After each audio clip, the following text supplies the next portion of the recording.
Dear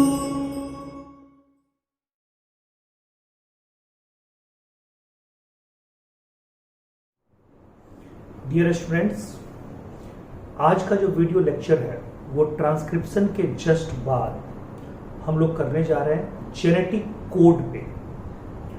ये genetic code नाम सुन के आपको क्या लगता है? मतलब कोड मतलब कुछ भी हो सकता है। जैसे मान लीजिए कि मैं आपको क्लास में पढ़ा रहा हूं, ध्यान से सुनिएगा, एग्जाम्पल के थ्रू। मैं आपको क्लास में पढ़ा रहा हूं और मुझे अचानक से, मतलब हम जिस इंस्टीट्यूट में पढ़ा रहे हैं उनके चेयरमैन सर का कॉल आ जाए कि पंकज सर आइए, आपके साथ मीटिंग करनी है स्टूडेंट के प्रोग्रेस के ऊपर। और ऐसा मान लीजिए कि स्टाफ को बुलाने आ जाए कि चेयरमैन सर के साथ आपकी मीटिंग है और क्लास चल रहा हो।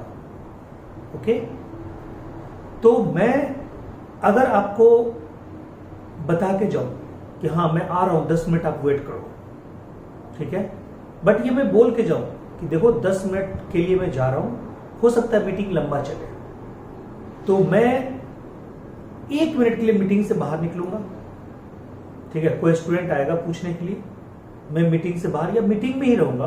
कोई स्टूडेंट मान लो पूछने आ गए, सर 10 मिनट तो हो गए, आपको चलना नहीं है क्लास में, तो मैं बच्चों को पहले से बता के अगर रखूं कि देख, अगर मैं एक उंगली उठाऊंगा तो समझ जाना कि मैं दोबारा आ रहा हूं, और अगर मैं 2 उंगली उठाऊंगा तो समझ जाना कि मैं आ नहीं रहा, मैं नहीं आ रहा, मेरी मीटिंग अभी लंबी चलेगी, ठीक है।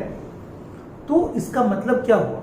एक उंगली का मतलब कि फिर से क्लास होगी, और 2 उंगली का मतलब, 2 उंगली का मतलब क्लास नहीं हो पाएगी, मीटिंग लंबी चलेगी।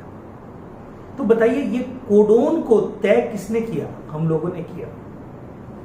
उसी तरह से कहते हैं इस जेनेटिक कोड को बनाने में,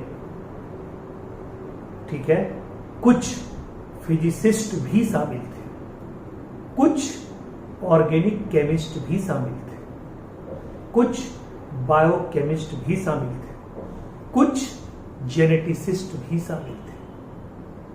और इसमें इनिशिएशन जो करना था वो किए कौन? तो उन्होंने किया गैमो साहब।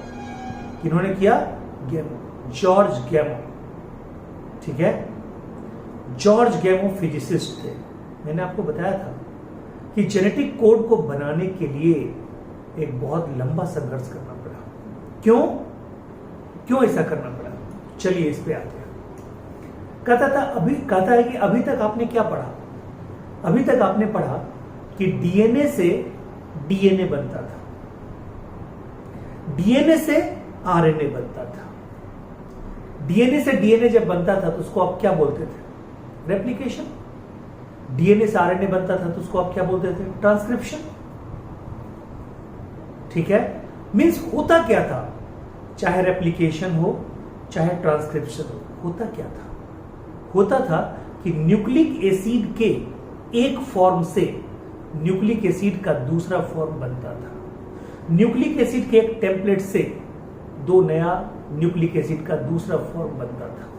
जैसे डीएनए के एक पुराने टेम्पलेट पे, डीएनए के 2 स्ट्रैंड पे 2 नए डीएनए बनते थे, यानी कोई चेंज नहीं हुआ, सिर्फ ये था कि एक डीएनए था उससे 2 डीएनए बन गया, यानी कि यहां पे क्वांटिटेटिव चेंज हुआ डीएनए में। बट न्यूक्लियोटाइड से पॉलीन्यूक्लियोटाइड ही बना। और डीएनए से जब आरएनए बनता था तब भी तो यही होता था। डीएनए से आरएनए बनता था तो कहता है डीऑक्सी यानी पॉली डीऑक्सीराइबो न्यूक्लियोटाइड से पॉलीराइबो न्यूक्लियोटाइड बनता था, और कुछ नहीं होता था। यानी वो भी न्यूक्लिक एसिड, वो भी न्यूक्लिक एसिड, डीएनए भी न्यूक्लिक एसिड, आरएनए भी न्यूक्लिक एसिड। तो डीएनए से डीएनए का बनना या डीएनए से आरएनए बनना, ये था क्या? कंक्लूजन क्या था? कंक्लूजन ये था कि न्यूक्लिक एसिड से न्यूक्लिक एसिड बन रहा है, एक फॉर्म से दूसरे फॉर्म में जा रहा है, ठीक है, यही तो हुआ था और कुछ नहीं हुआ था। लेकिन अब जरा सोचिए, हमने रेप्लिकेशन पढ़ा, हमने ट्रांसक्रिप्शन पढ़ा, हम अब क्या पढ़ने जा रहे हैं? ट्रांसलेशन पढ़ने जा रहे हैं। तो हम एक्चुअली में करने क्या जा रहे हैं? कहता है कि हम जेनेटिक इंफॉर्मेशन को कैरी करने जा रहे हैं। कहता क्या पहले जेनेटिक इंफॉर्मेशन कैरी नहीं होता था? यस, होता था, वो होता था। ठीक है, वो कैसा जेनेटिक इंफॉर्मेशन था? आदमी से आदमी के बीच, या आदमी से, ठीक है, मतलब मेल से मेल के बीच या मेल से फीमेल के बीच। अब क्या है?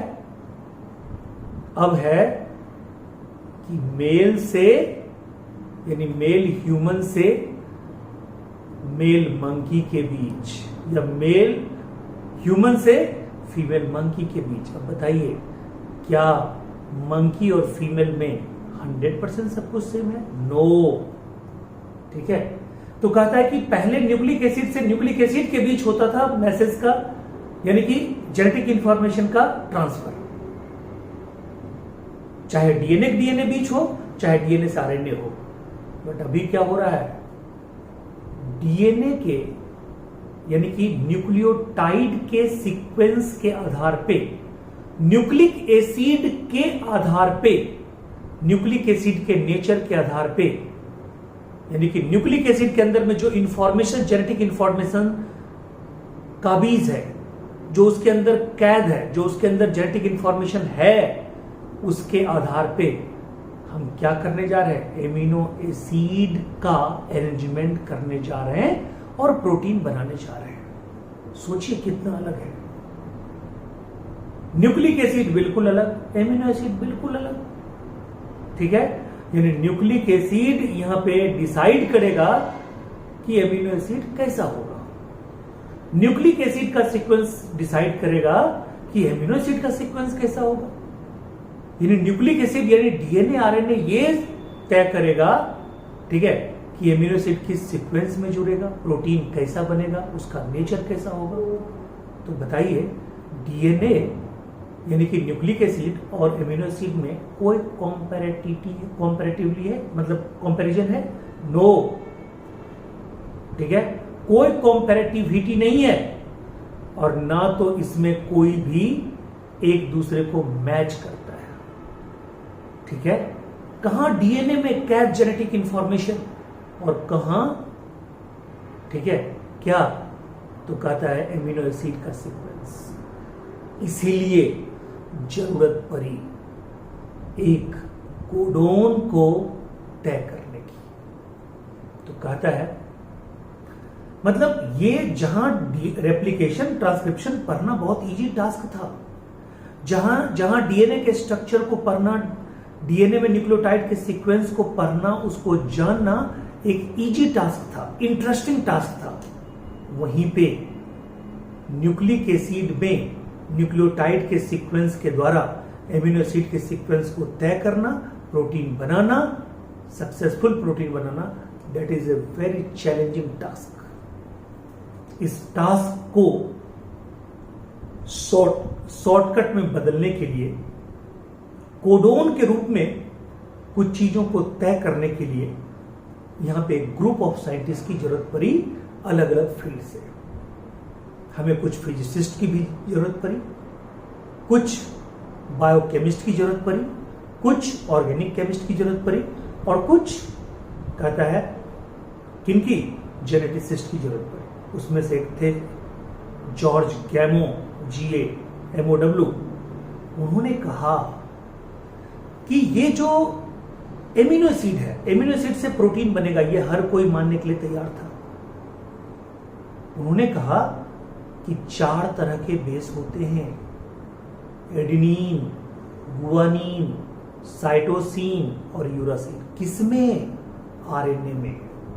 और प्रोटीन बनता किससे है? आरएनए से। उन्होंने कहा ये 4 बेसिस जो है ना, इससे हमें 20 तरह के एमिनो एसिड बनाने हैं, 20 तरह के एमिनो एसिड बनाने हैं 4 तरह के बेसिस से।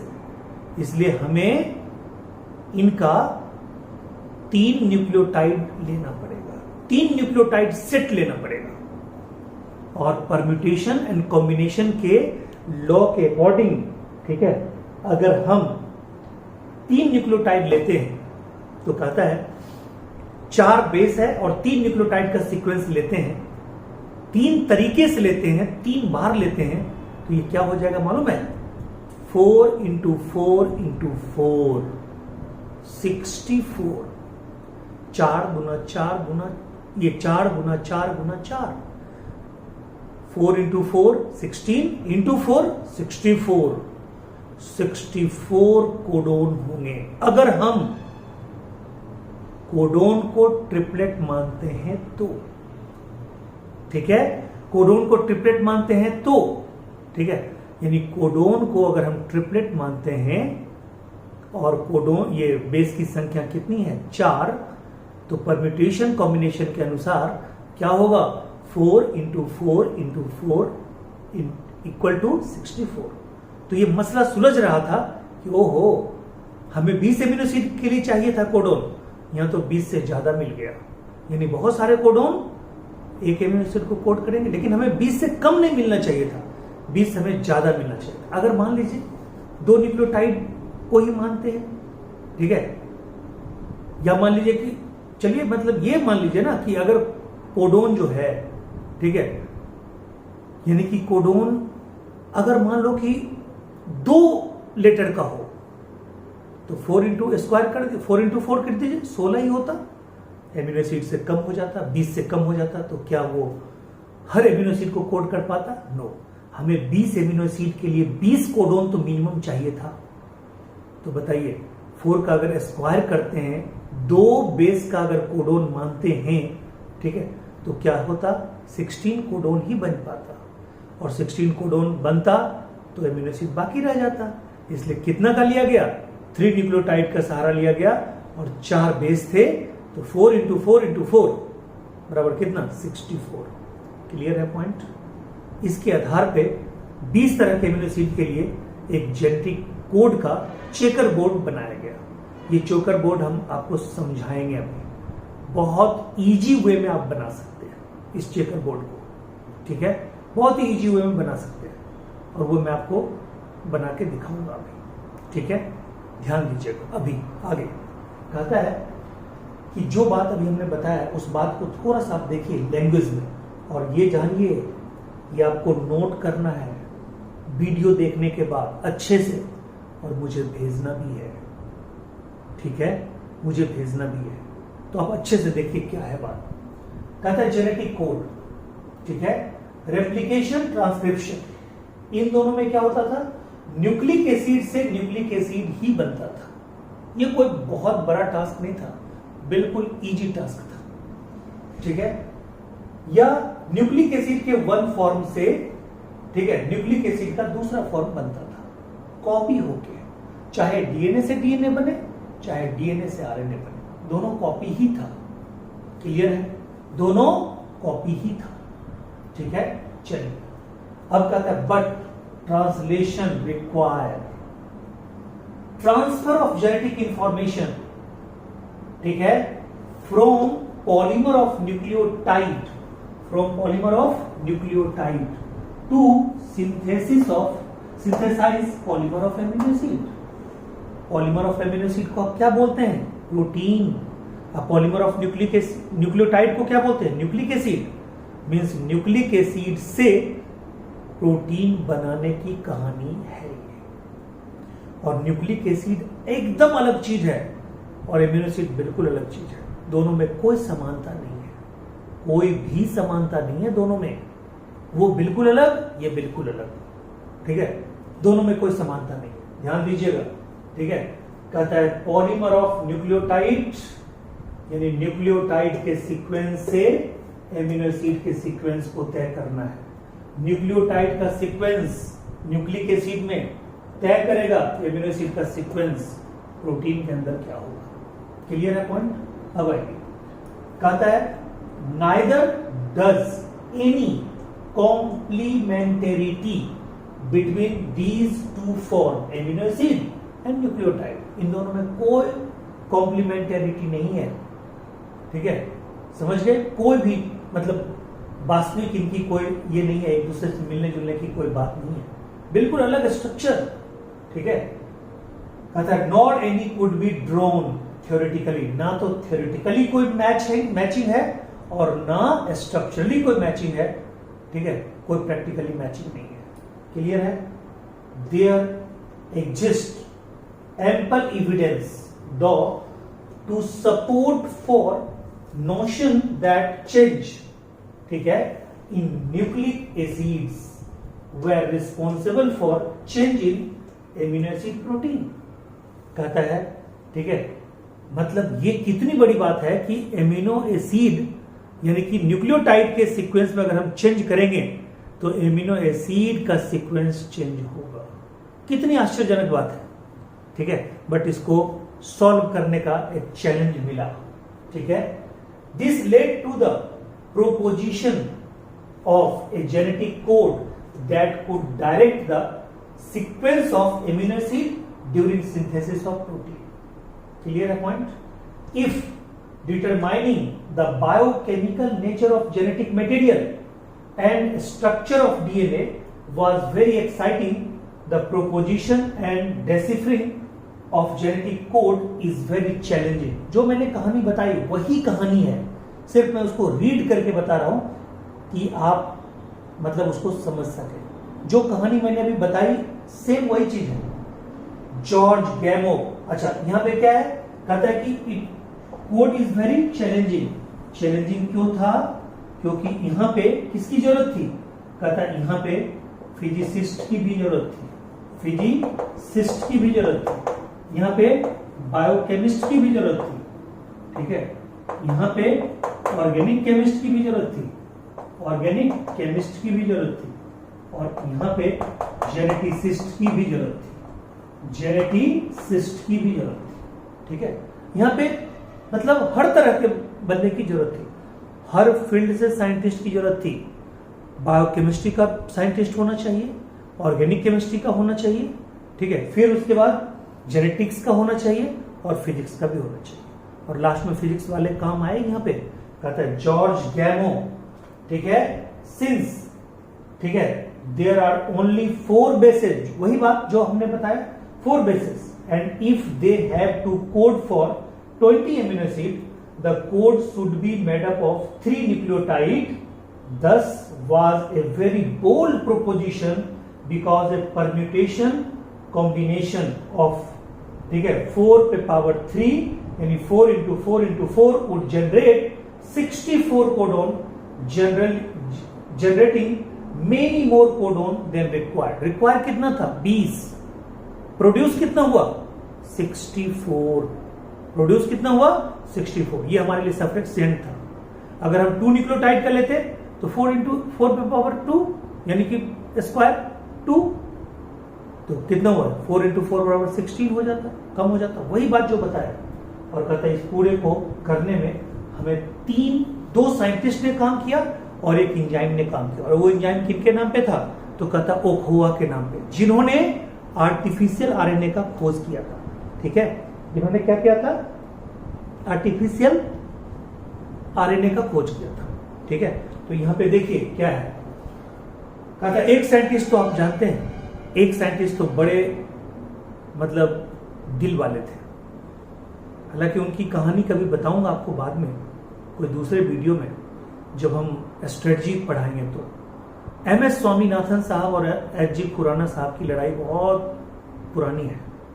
एमएस स्वामीनाथन साहब वही जो फादर ऑफ ग्रीन रिवॉल्यूशन, और एच.जी. खुराना, हरगोविंद खुराना, वो इंडिया से चले गए थे।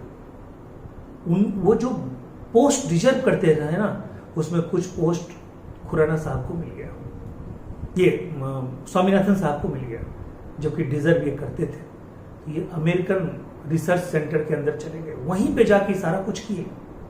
लेकिन देशभक्त ऐसे थे कि लगाते थे Indian born American scientist mister H G. Khurana.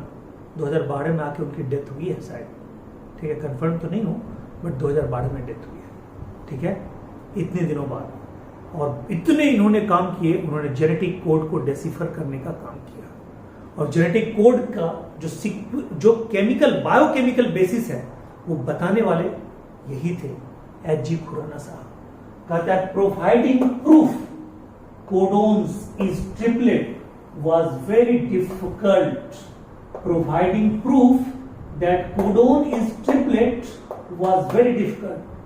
H.G. Khorana, Har Gobind Khorana, H.G. Khorana, ठीक है, केमिकली, ठीक है, विद डिफाइंड, ठीक है, कहता है कि ये जो खुराना साहब थे इन्होंने डिफाइन किया, ठीक है, कॉम्बिनेशन ऑफ, ठीक है, homopolymers and copolymers, homopolymers and copolymers, ठीक है, नीरेनबर्ग सेल फ्री सिस्टम, इन्होंने बोला कि नहीं, प्रोटीन सिंथेसिस के लिए सेल का होना कोई जरूरी नहीं है।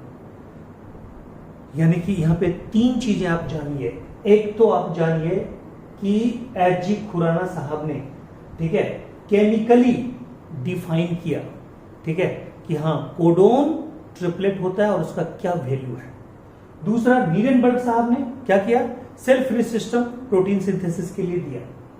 और तीसरा कहता है, ठीक है, कि एक एंजाइम था जिसका नाम था ओखोआ एंजाइम।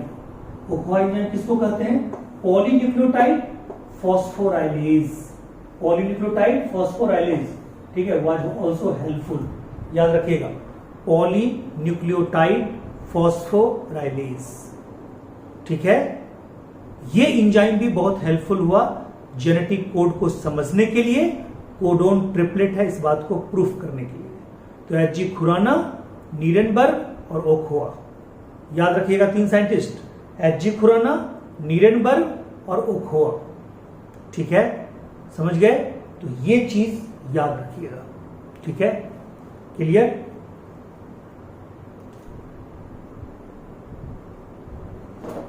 अब आइए, कहता है, ध्यान दीजिए, ठीक है, ये चीज समझ गए। अब कहता है कि इन तीनों के रिसर्च के बाद फाइनली गेमो साहब यानी कि जॉर्ज गेमो जो फिजिसिस्ट थे, और ये नीरेनबर्ग, ठीक है, ओखोआ और कौन, हरगोविंद खुराना, इन चारों के सहमति से बाद में 20 एमिनो एसिड को कोड करने के लिए एक जेनेटिक कोड का, ठीक है, चेकर बोर्ड बनाया गया। कैसे, आप देखिए कैसे, ठीक है, क्लियर, देखिए कैसे, इसको मिटा दो।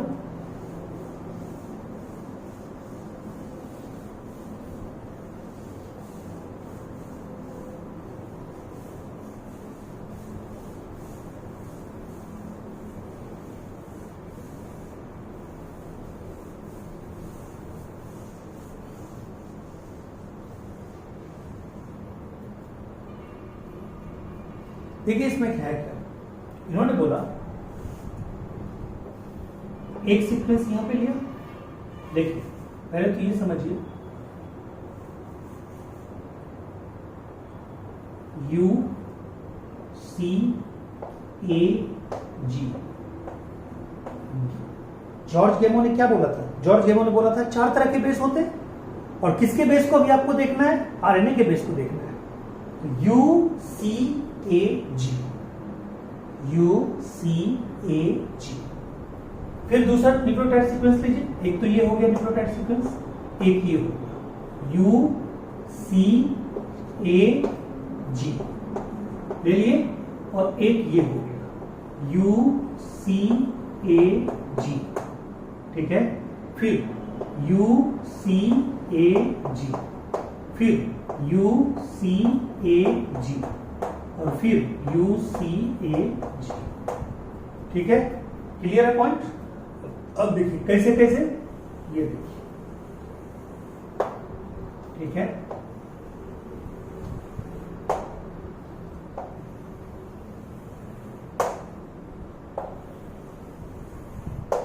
देखिए क्या बोले थे उन्होंने, 4 बेसेस और 3 न्यूक्लियोटाइड सीक्वेंस लेंगे, ठीक है।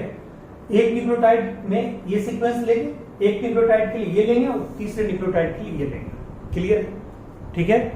और उन्होंने क्या बोला था, 3 न्यूक्लियोटाइड सीक्वेंस लेने का मतलब क्या, कोडोन्स आर ट्रिपलेट, और अगर डबलेट होता तो मात्र 2 सीक्वेंस लेते, टेट्राप्लेट होता तो 4 सीक्वेंस लेते, तो उसमें कितना हो जाता है, 4 गुना 4 गुना 4 गुना 4। आपको पूछेगा कि अगर कोडोन को टेट्राप्लेट मान लिया जाए, 4 बेस का कोडोन मान लिया जाए, और 4 बेस इधर है तो क्या होगा 4 गुना 4 गुना 4 गुना 4।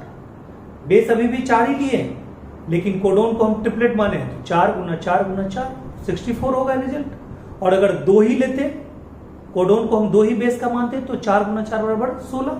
अब ये क्वेश्चन आप समझ गए होंगे। तो आपको क्वेश्चन पूछेगा कि अगर हमने कोडोन को 3 लेटर का माना है, ठीक है, 3 लेटर का कोडोन माना है, 3 न्यूक्लियोटाइड सीक्वेंस यानी 3 लेटर का कोडोन माना है, यानी 3 बेस का कोडोन माना है और बेस की संख्या कितनी है 4, तो 4 गुना 4 गुना 4, ठीक है, 64 हो रहा है।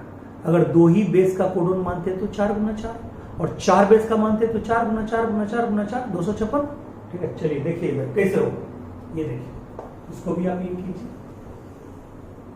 ठीक है।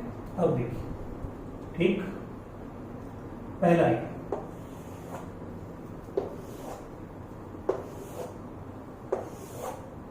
ठीक है, देखिए you you you you you, ठीक है। फिर आइए यू, ठीक है, यू सी यू, फिर आइए यू ए यू, फिर आइए यू जी यू, या पूरे एक को भर लीजिए।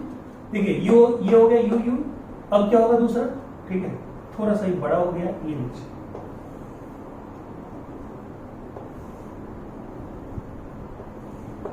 ये लीजिए, ठीक है, बड़ा हमने लिख दिया। अब देखिए दूसरा, पहले एक ही को भर लीजिए, U U C, U U A, U U G, फिर आइए अब इसमें, ठीक है, यू सी यू हो गया, U C U, U C C, U C A, U C G.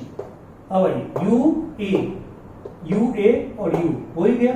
अब आइए यू ए सी, फिर आइए यू ए, फिर आइए यू ए जी, फिर आइए इसको यू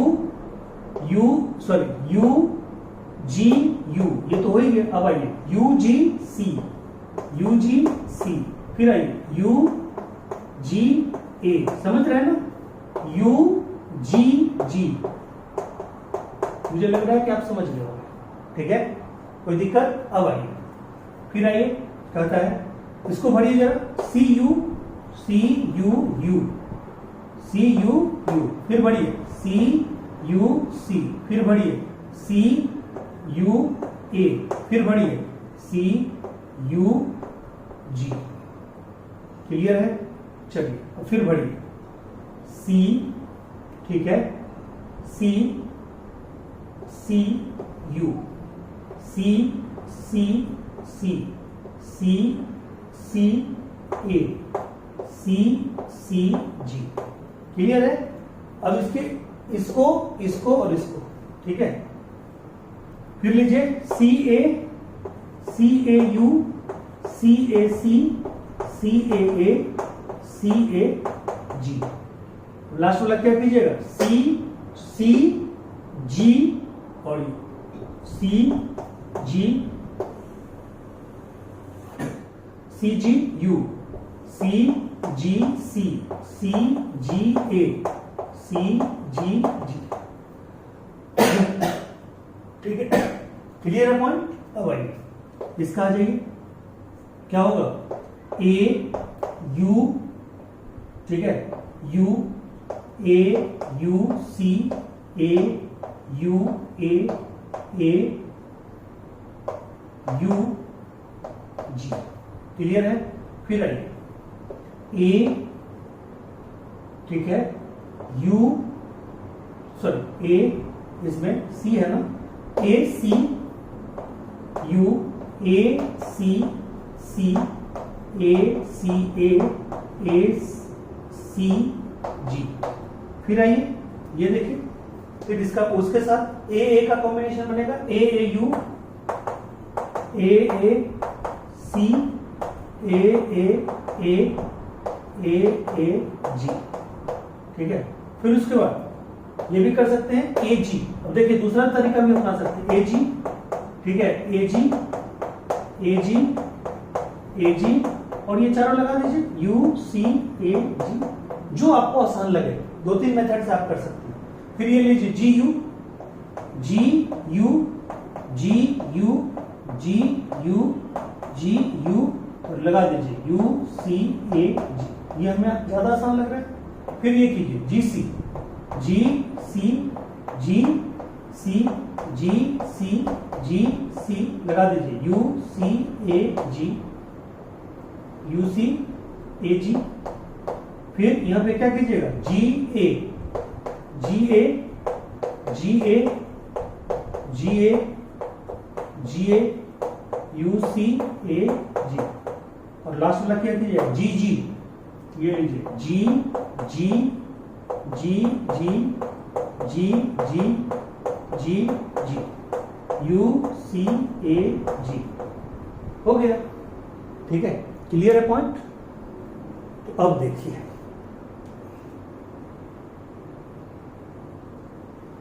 ठीक है, अब देखिए इसमें क्या है कि ये पूरा का पूरा कितने कोडोन हो गए? 3 लेटर के कोडोन है। 1 2 3 4 4 4 8 4 12 16 20 24 28 32 36 40 44 48 52 56, ठीक है, 60 64, यानी टोटल 64 हो गया।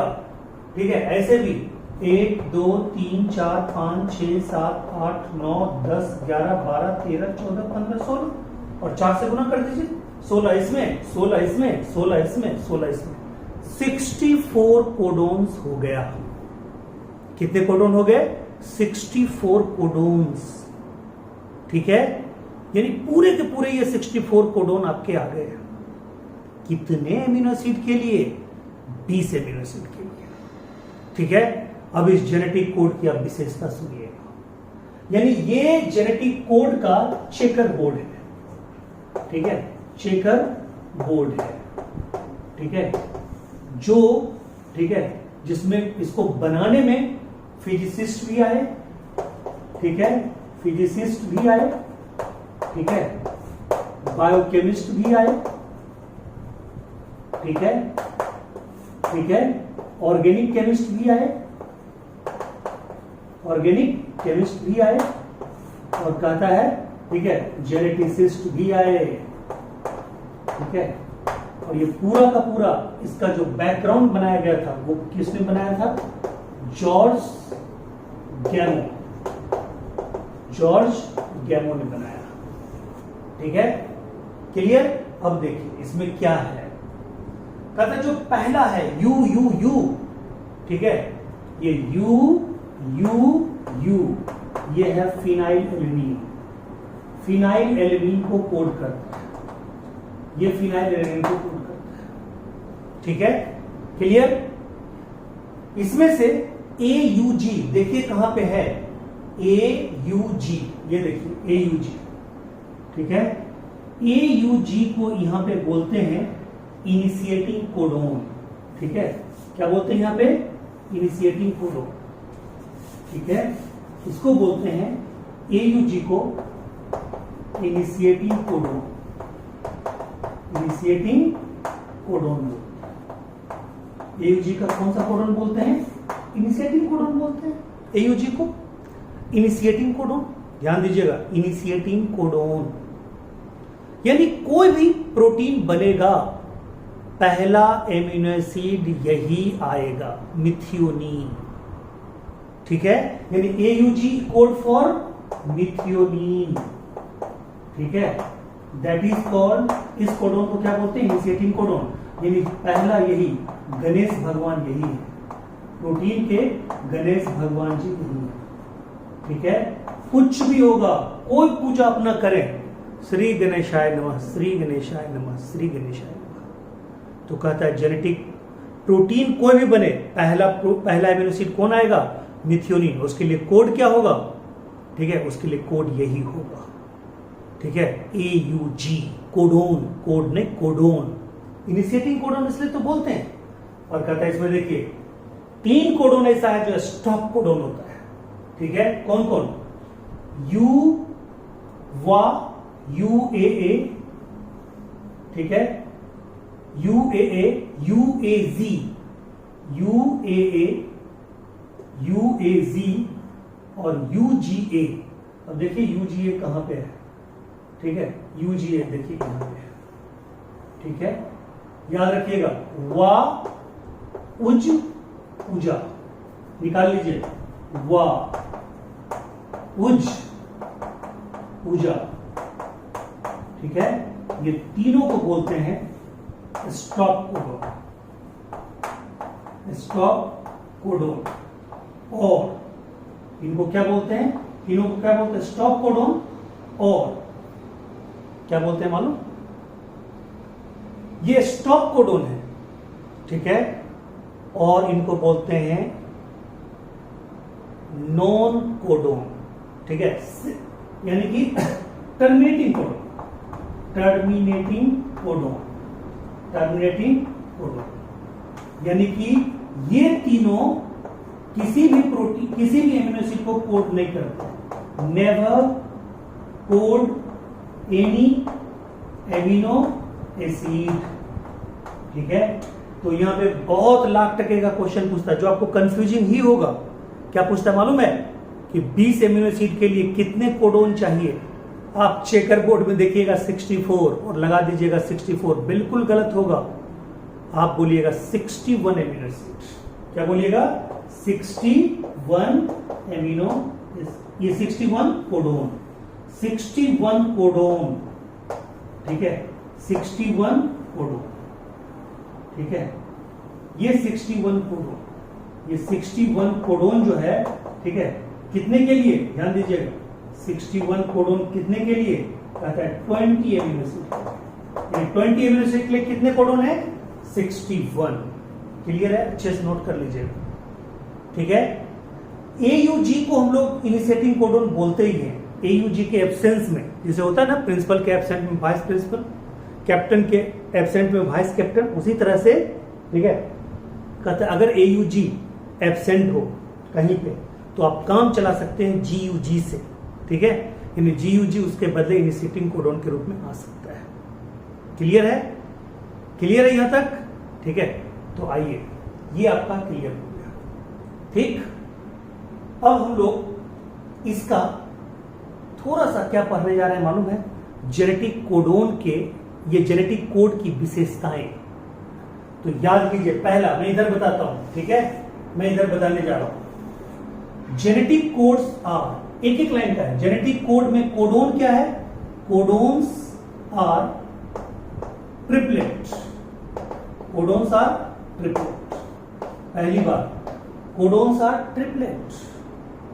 दूसरी बात कहता है codons are universal, universal, codons universal होता है। अगर UUU फिनाइल एलेनिन को कोड करता है, अगर UUU फिनाइल एलेनिन को कोड करता है तो बैक्टीरिया में फिनाइल एलेनिन को ही कोड करेगा, फंजाई में भी फिनाइल एलेनिन को ही कोड करेगा, प्लांट में भी फिनाइल एलेनिन को ही कोड करेगा, हमारे आपके बॉडी में भी फिनाइल एलेनिन को ही कोड करेगा। कौन, UUU। यानी जेनेटिक कोडोन में जेनेटिक कोड में codons are triplet, genetic codon में कोडोन्स आर यूनिवर्सल।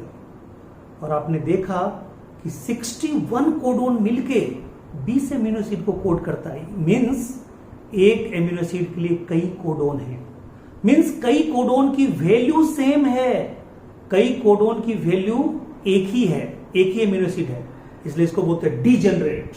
क्या बोलते हैं, कोडोन्स आर डीजेनरेट, इसको क्या बोलते हैं, डीजेनरेट, ठीक है, कोडोन्स आर डीजेनरेट। बोलिए कोई दिक्कत, codons are universal, codons are degenerate, ठीक है। और कहता है, ठीक है, कि दो कोडोन आपको क्या बताया, इनिशिएटिंग कोडोन, ठीक है, कौन कौन, AUG और उसके एब्सेंस में GUG। टर्मिनेटिंग कोडोन कौन बताया, टर्मिनेटिंग कोडोन आपको बताया वा उज उजा। कहता है कि ये कोडोन जो है ना बिना पंक्चुएशन का होता है, यानी कोडोन्स आर कंटिन्यूअस, ठीक है, विदाउट पंक्चुएशन, विदाउट पंक्चुएशन, ठीक है, या कोमालेस, ये कोमालेस होता है। यानी कि जेनेटिक कोडोन में, कोड के बारे में आप जान जाइए, codons are triplet, codons are universal, codons are degenerate, ठीक है, हो गया। उसके बाद codons are continuous without punctuation या commaless. This is all about your genetic code.